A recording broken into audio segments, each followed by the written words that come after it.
Осторожно, двери зачиняються. Наступний припинок – мікрорайон Поодневе.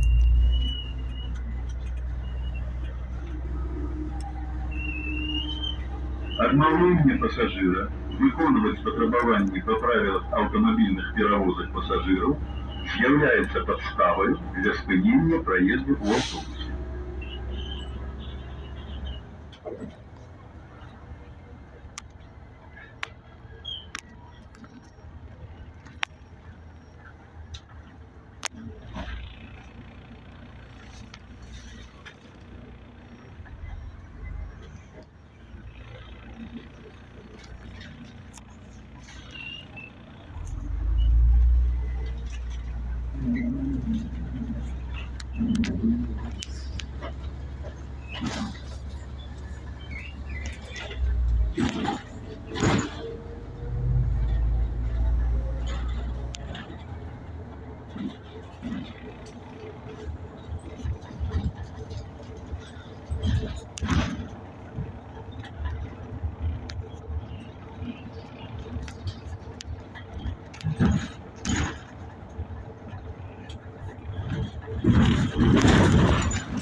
Мікрорайон Поодневе.